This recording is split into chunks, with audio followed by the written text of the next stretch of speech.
So lately, there have been a number of tweets and articles denigrating consultants and consulting as a profession, so I thought I'd make a video explaining why and how companies typically use consultants. Now, I feel like people watching this video generally fall into one of two categories. The first being consultants looking for validation for their career choice, and the second being non-consultants wondering if there's any truth to these criticisms.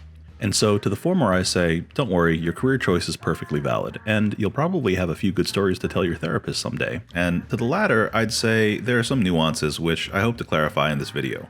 Oh, and for those of you who might be wondering what big firm consulting is, I made an entire video about that, so go check that out. Alright, so this one might seem pretty obvious, but it's actually one of the cornerstones that makes up modern consulting.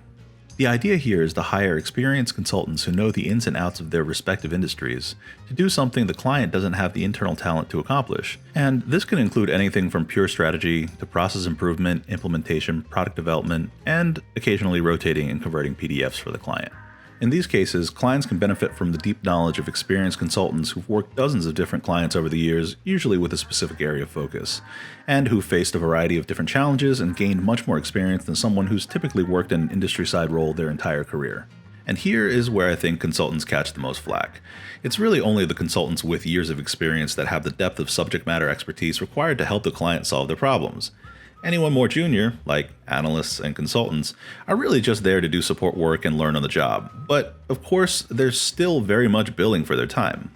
In the past, I've joked about consultants arriving on site and having absolutely no idea what they're doing. And yeah, that's a fact of life for most consultants that have less than 4 or 5 years of experience under their belt. Okay, so given that the structure of a project is generally bottom heavy, with junior staff pulling the most hours but billing at the lowest rates, up to partners who split time among a number of projects and bill the highest rates, what did the zugzugs at the very bottom actually do?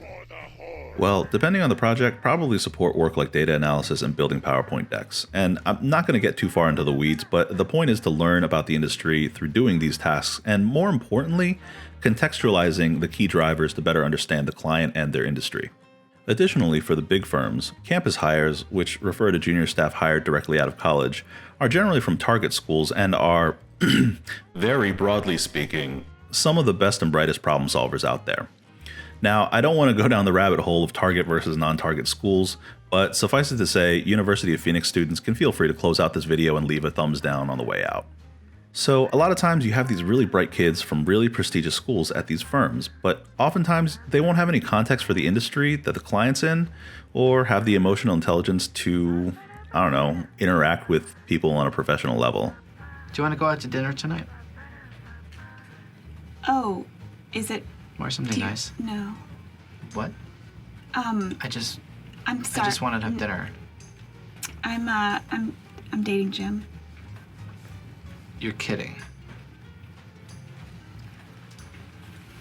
And so a lot of clients, especially those with decades of experience in their respective fields, tend to feel a little insulted when they're fed advice from an inexperienced, fresh out of undergrad consultant. And I think that's a fair point, but I think a common counter-argument from consultants would be, well, if you're so good at your job, why did your boss call us in then, you dumb bitch? The rest of these examples represent more nuanced cases for hiring consultants. In this scenario, the client has all the internal know-how to do something, but the issue they're running into is that they don't have enough people to both operate and implement improvements at the same time. I think this is actually the most common scenario that consultants experience. Now, I know I tend to shit on clients a lot, but the truth is they usually know what their issues are. I mean, take a look at the SOW, they usually hire consultants for a specific need, and I think consultants often mistake that for the client not knowing how to run their own shop. If a client is really shorthanded, they may even choose to engage in a staff augmentation project. And while some may argue that staff aug isn't really consulting, it's something that plenty of consulting firms do, and for some, it's a huge slice of their revenue. I know it sounds like grunt work, and yeah, it is, but you wouldn't believe some of the staff aug projects that have come about during COVID. Coronavirus is getting real! For example, I've seen everything from consultants unloading pallets of N95 masks to reviewing purchase orders and even processing unemployment claims for state governments.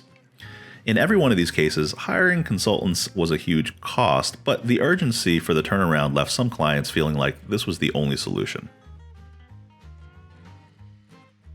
The best way I can describe this is like corporate marriage counseling. A lot of times clients will already know the answer, but they'll need like a McKinsey or a Deloitte to come in and validate it to their leadership so they can move forward with, whatever it is they needed to do. What would you say you do here? It's basically bringing in a third party to mediate, which is incredibly common for large corporate machines with tons of red tape and politics. My dude, I don't know what you did, but your wife does not look happy.